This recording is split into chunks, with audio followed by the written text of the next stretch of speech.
Hi, I'm Jessica. Thank you for tuning in to episode 12, part 4 of Taking Down Feminism. I'm here with my co-host Nora, Hello. and we're going to get right into it. We are at episode 12 already. Can you believe that? This is nuts.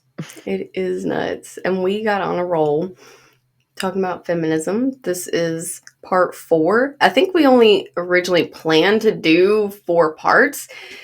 So maybe we'll wrap it up in this one. I'm not sure how that's going to go. Girl, we didn't even get into the history or the foundation. We've just been talking about all of the malarkey that it has become. We still have to get into history, evolution. We're just talking about present day Okay. because it is just so messed up and it has been impacting us so much.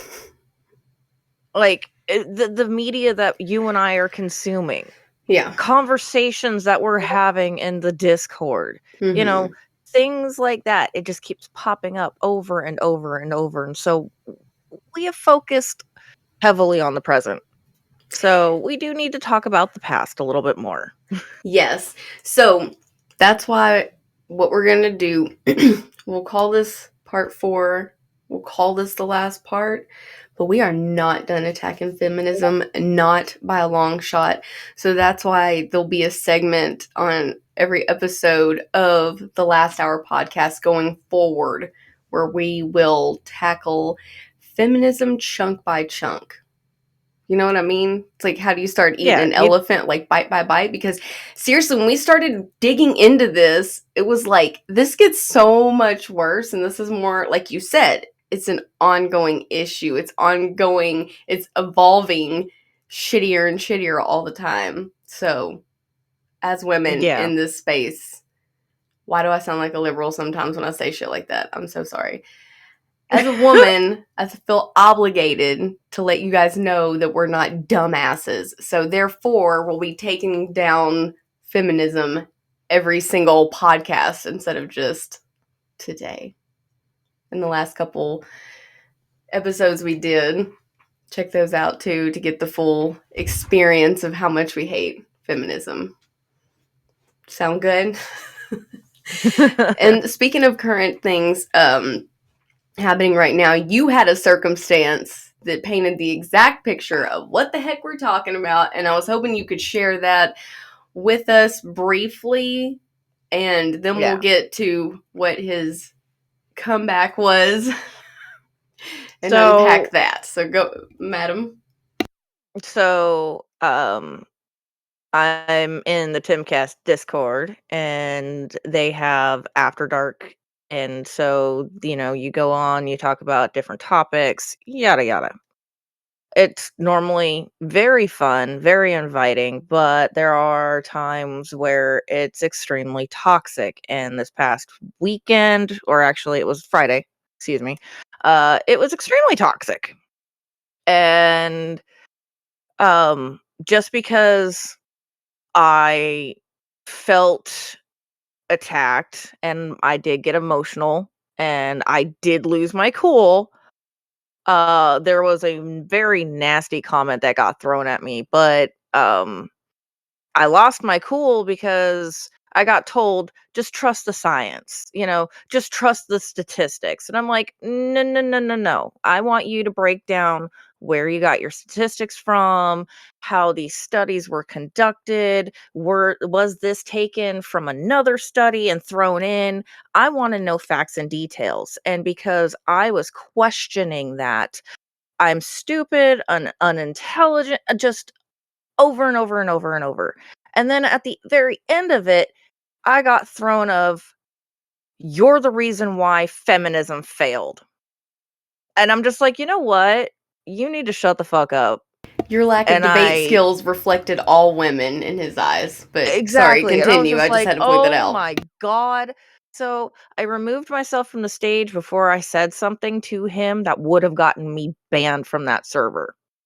So I, I, being emotional, I reserved my right to back down and show how I could control myself, because again, I could have popped off at the mouth. I could have put him in his place, and I could have belittled him, but in the same time, I would have gotten myself banned.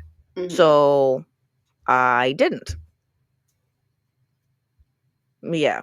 Well, Men I'm like proud that of you, but I really also just want to say that as someone who's been banned from many platforms, it isn't the end of the world, but it would really suck to get banned from Timcast specifically, because yeah. we are in there so much. So I understand like how you had to be somewhat reserved with that, but that's really shitty.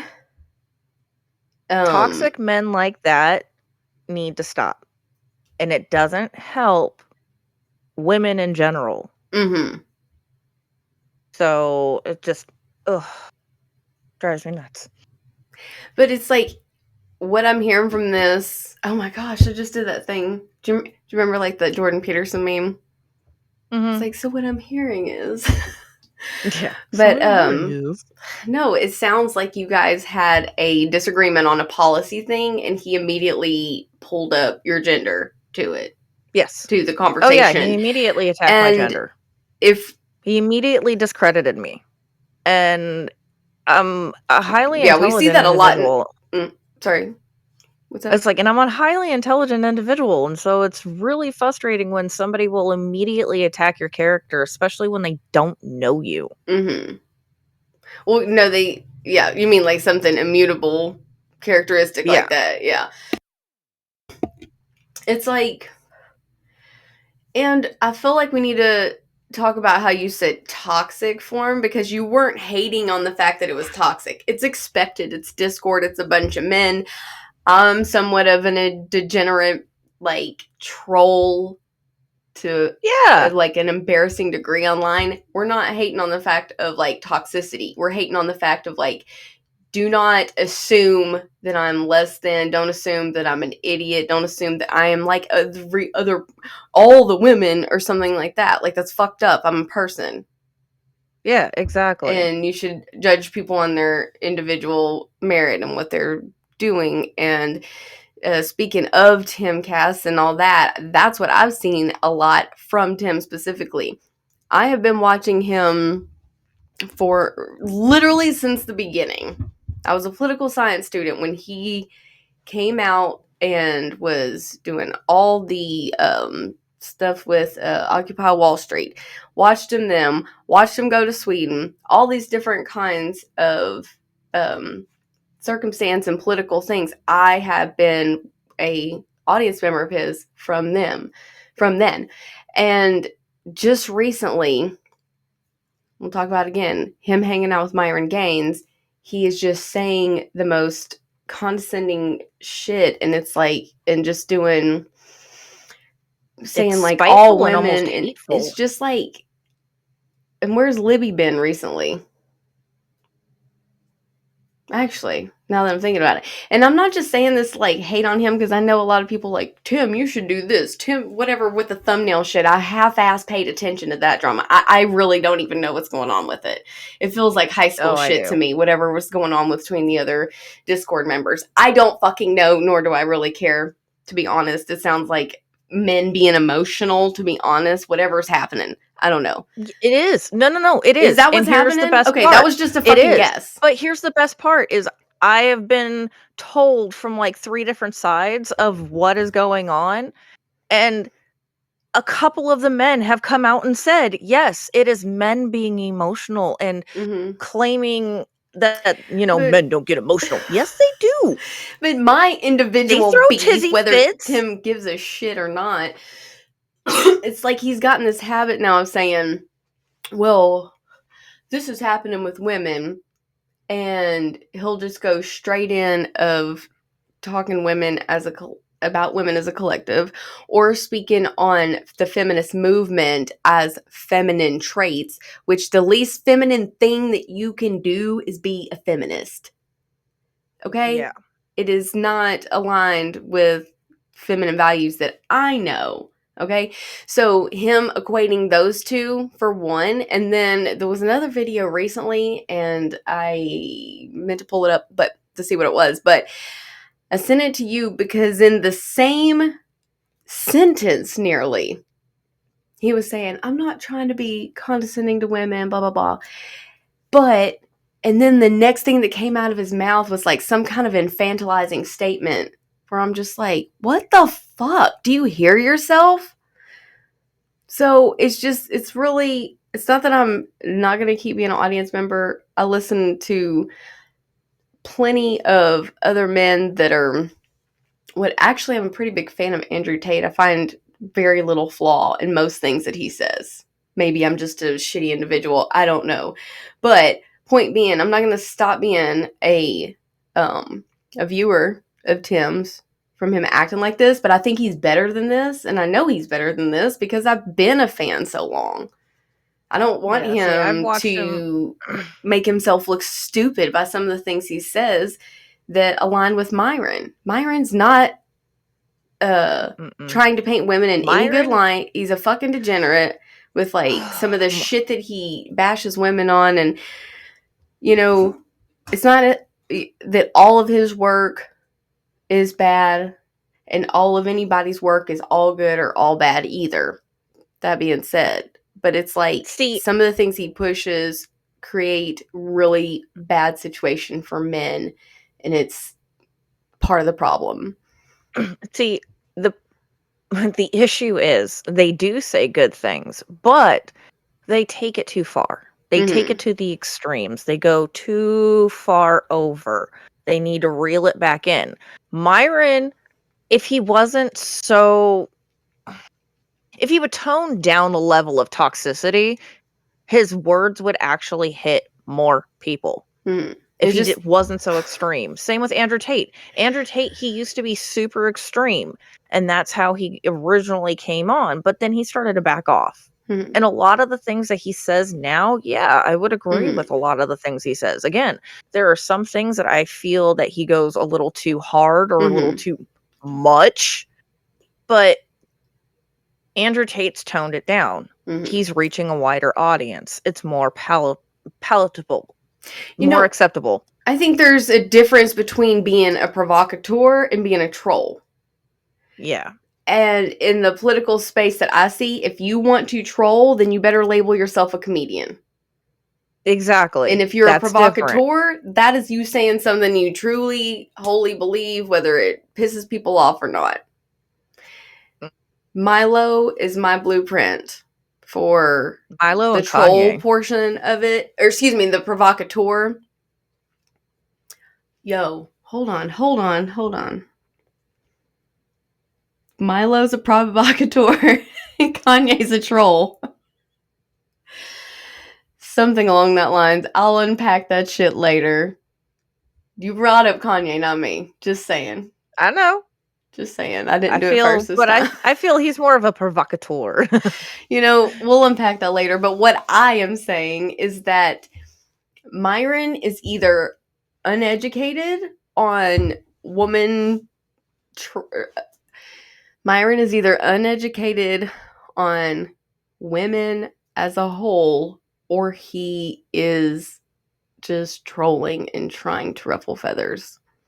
I don't know which one it is, but it's not helping the men audience that he has. Honestly, I wonder if he didn't suffer some kind of trauma at the hands of a female. And that's some mommy issues all over the fucking place. I was actually about to say that a second ago. I honestly wonder if he wasn't hurt, and this is why he is doing what he's doing, because this is exactly like I've seen this kind of behavior before, and it's literally taking it to the extremes, though. This is like the highest level I've seen this kind of behavior. I've got I'm not going to say on camera, but I have suspicions of kind of what that could be, actually. And we'll talk about it off camera, but it's so all the evidence and, and we may I would like to do more spirituality stuff on here because I always end up bringing it up in some capacity. But in scripture, it talks about looking at somebody's fruits, looking at what they produce in essence, So it's like Myron's may be trolling, or he may just be uneducated and too arrogant to become educated on, matters of femininity, womanhood, whatever you want to call it. But the result is still the same. The result of his audience being an unhappy group of individuals who are woman bashers, who we are forced to look like we're almost defending feminism right now by having to talk about this shit. Okay? Yeah. So the results of what Myron and Tim with his recent toxic bullshit, the results are still the same. We've seen it. We've seen it in action. We sit there I feel like the women that are in there, all like 10 of us, know each other, and we see how the temperature changes with all of this, the mood between the dynamic between men and women in that forum. I mean, it's happened in other situations too, in matters of women being too provocative and like hitting on everybody in there. Like, nobody fucking, you know what I'm saying? I don't know if you're allowed to speak on all that, but you know what I'm saying? Like, we can tell, where the barometer is of that. Yeah. 100%. I'm not going to get into that one. Either way, toxic femininity, toxic masculinity plays off of each other really fucking bad. Exactly. Because it doesn't matter if you're a male or female, if you're an asshole, and if you are trying to be disruptive, and if you are trying to hate on someone from a mutable characteristic. Yeah. Toxic is toxic regardless. It is toxic. And toxicity breeds more toxicity. And this is just making it worse. Yeah. Damn, we're kind of a bummer today. Yeah, well, you have that video that you want to show me that I haven't seen yet, and okay. I'm supposed to react to. Well, so this is a blind reaction for me. All right, we will do a little bit of that. Let me get that pulled up. Well, I need to get him an antiperspirant. Lion I've ever drew. You put that lion there, and then we'll put in our little picture. That looks like a half dragon, half lion. Drawing with Jessica. Just kidding. It's a dragon. So you learn more about things of all sorts of nature that are worth a shit through our show versus some of the PBS stuff. I want to say this though. This is very, very important. Okay, when we start ragging on PBS, I don't want to say PBS is an entirety, because I do have friends that work there, and they have worked on wonderful music documentaries there. Because, if people don't know, if this is like your first time checking this out, I work in local media here in Nashville, Tennessee. So all your country music stars, and just I have my hand in a little bit of everything. So PBS has produced some good documentaries, specifically the Patsy Cline, and anyways, not the point of this show. Kind of is. Actually, I'm going to tell that real quick. I was in part of the Southern Women in Film and Television here in Tennessee, and I also co-host a talk show called Bless Your Heart, and we got a chance to host the award show. It's called the Alice Awards. She was one of the first women filmmakers. This is very relevant to feminism. Like, I realized after I kind of tried to skip over this, but none of these women are feminists. Most of them are conservative, and we all work in the film industry. So we have our little network of that here in Nashville, and I'm part of that. So we got a chance to host the Alice Awards, and I got a chance to give June Carter her award, and Dr. Ming Wang, who I don't know if you're familiar with him. And then we had another filmmaker, and I was laughing because Barbara Hall is her name. I was like, what's her name? But no, I got a chance to give Barbara an award, and she produced a couple different PBS documentaries.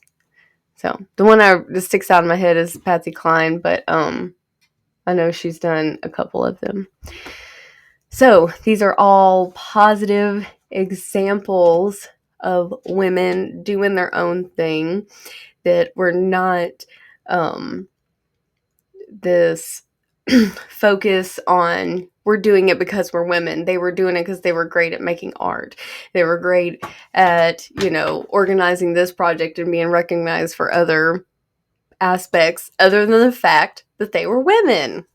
So there you go. We were talking about earlier how we're kind of a bummer today, and so reflecting on that, I do want to have some kind of positive stuff that's female related. But what is not is this bullshit thing from PBS. It was actually put out like 12 days ago. Jeepers. I know. The other one, how old was that? I don't know. I feel like it that one was like a couple of years old, if I'm not mistaken. But it feels quite antiquated. I'm going to say I'm going to say my piece on PBS. Go for it.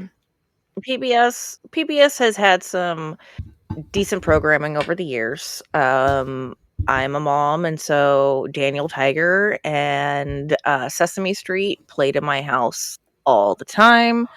I greatly appreciated the morals and, everything that they taught. Mm-hmm. However, Sesame Street started taking it a little too far, started introducing topics all woke and things shit. That they were definitely heading down the woke train. And so I'm very thankful my son was old enough not to be watching that anymore when they started. So, again, the older, more educational things that actually taught good morals and values. Or just totally taught them, period. ABCs, 1, 2, 3s. Exactly. Hey, this is a color. Hey, if you fall, hey, go help somebody. The good values. Be kind to each Daniel other. Tiger was, well, one of the things that with Daniel Tiger was, flush and be on your way. Flush, wash, and be on your way. It was going to the bathroom. And so it was a good, happy little song to remind my child, hey, once you're done going to the bathroom, remember, flush the toilet, wash your hands, and then get out of the bathroom. Mm-hmm. Because he liked to play around in there, or he would forget. And I'm like, okay. So it was a great reminder. Mm-hmm. Again, I loved it when it wasn't woke. And as soon as it started becoming woke, it lost the plot. Well, it's like if they would have stayed in their lane, they could probably make an argument for existing. However, with new media and with people realizing things like we're about to watch, they created this circumstance where people are like, what are you doing? And even then, the whole broadcasting thing is becoming antiquated, even though like my current show's on that. That's why I'm here branching out into this, because there is so much limitation with regular broadcasts. Okay. So PBS documentaries and Nova documentaries actually got me interested in loving education and documentaries of all kinds. And I still, to this day, love a good documentary. So the fact that they have completely shot themselves in the foot, it makes me sad. So let's watch this debauchery that you have got lined up for me that I have yet to see. I was laughing so hard last time because people comment about you not showing much expression because of the glasses. And all the feedback was how funny it was. And I hope to get that reaction today. I've seen this. She has not. Okay, but are you ready? Oh, as ready as it. I'm ever gonna be. All right.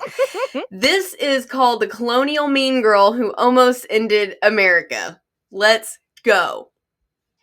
For the Americans, it could have been the end. West Point captured, the Continental Army broken, and George Washington delivered to the British in chains. But Benedict Arnold failed to deliver. As the traitor rowed towards the safety of a British warship, Washington and his staff tried their best to console his wife. Wild-eyed and hysterical, she seemed a woman broken by the weight of her husband's betrayal. But all of it, the shrieks, the panic, the tears, was Peggy Shippen's last great act as the spy who nearly ended the American Revolution. I'm Joel Cook, and this is Rogue History. Rebels and Revolutionaries. Any first thoughts?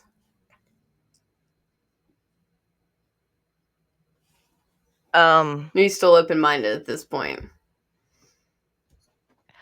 I'm reserving judgment until I have a little bit more. Okay. Because right now I have thoughts. Like casting.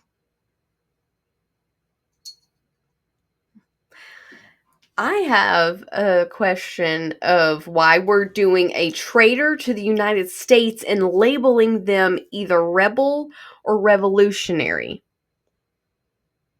Because what, I have that question in too. those connotations of the United States history, are we calling a traitor to the United States? And you will understand a little bit more of that as we get into this evil white woman. Let's go. So what exactly pushed Margaret Peggy Shippen to betray the United States? Well, it all started with her dad. Peggy's life was pretty sweet pre-revolution. She was born into an extremely wealthy family with Quaker roots in 1760. Her dad, Edward Shippen, was a well-respected judge, but more importantly, a serious businessman who rubbed shoulders with the most famous and wealthy figures of the time. As Philadelphia became a hotbed of the American Revolution, Edward did what most wealthy businessmen do in times of conflict. He remained neutral to protect his business interests. But even with patriots like George Washington and Benjamin Franklin counted as friends of the Shippen family, Edward's neutrality became a problem. Peggy, often described as particularly devoted to her father, looked on as Edward was increasingly persecuted. And it didn't stop there. When British warships threatened an attack on Philadelphia in May of 1776, Peggy had to suffer the indignity of moving to New Jersey. For a rich, spoiled teenager used to the sweet life in Philadelphia, the rural countryside might as well have been Rikers Island. She viewed the idea of associating with regular people as extremely painful. And just when she thought she couldn't hate New Jersey or the Revolution anymore, the Patriots came after her family again. In October, the New Jersey legislature passed a law intended to punish traitors. As the vice tightened around any family who refused to side with the Revolution, things got even worse for the Shippens. George Washington captured Peggy's brother Edward with Hessian soldiers at the Battle of Trenton in December. Now, to be fair, Edward was kind of a frat bro and was only hanging out with them because he wanted to get drunk at their Christmas party. But for a father desperately trying to keep his family out of trouble, this was an unforgivable offense. The way that they are framing this is so moronic. It's like the most, let me try to see how anti-capitalist, anti-white, anti-upper class, anti-bourgeoisie I can paint this possible. Is that what you were trying to say? It was... As far as framing goes? No, they're framing it like, oh my God, her life was so hard. How dare she have to leave her life of luxury and move to New Jersey? I think that part was that a everybody joke. calls New Jersey the armpit state, but my God, I think really? he was making a joke for Jersey that. ain't that bad. He was I saying, thought it was really super funny the way that they're spinning this, and I was like, you know what? I understand. They're more making this a narrative about a person and not necessarily about historical facts. They're bringing too much they're feeling trying to make it into fun, this. like it matters. Fun. It's so fun. Oh, the brother was like a frat boy, and all he wanted to do was just go to a party and drink. Girl, we are 2 minutes in and we're already like, here we go. Buckle up, motherfucker. It's gonna be a bumpy ride. Edward stripped away his son's business responsibilities and granted them to the child he viewed as far more level-headed and responsible, Peggy. But honestly, that wasn't really saying much. Peggy was well known for nervous attacks of a hysterical nature that, while probably rooted in real anxiety, often coincided with being told no. Like I said, our girl was a little spoiled. And unfortunately for Papa Edward, she wasn't any more interested in neutrality than her brother. By the time the British recaptured Philadelphia in 1777, Peggy was ready to partay. Let me spill the tea. As the city felt the strain of the war, women in Philadelphia were discouraged from wearing fancy clothes, going to parties, or doing anything that could take resources from the American cause. So naturally, Peggy decided to go to all the parties.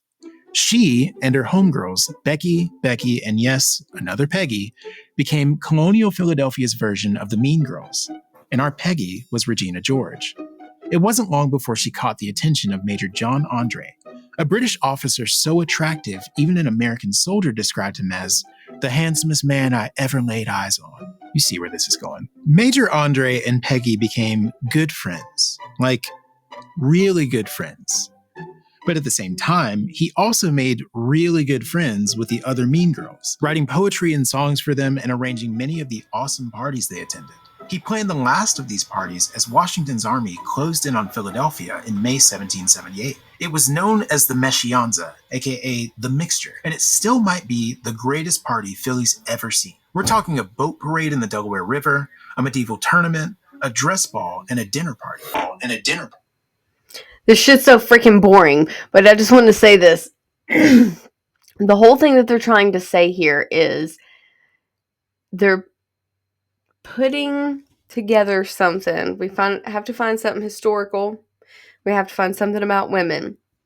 But there's more, let's find something bashing white women historically. I am 4 minutes into this.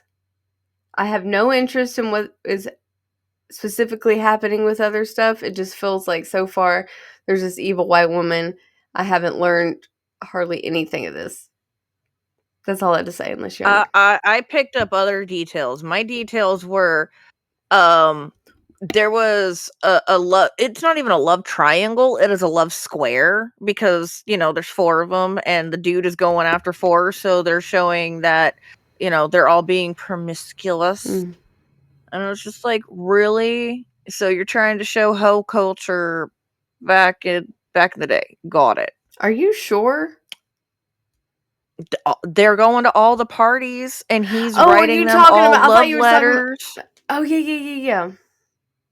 Yeah, so it's like they're showing I little missed bits of them. hoe culture and they're spilling the tea and gossiping. That's exactly what I'm picking up from this, and I'm just like, okay, so you're not helping your case at all here.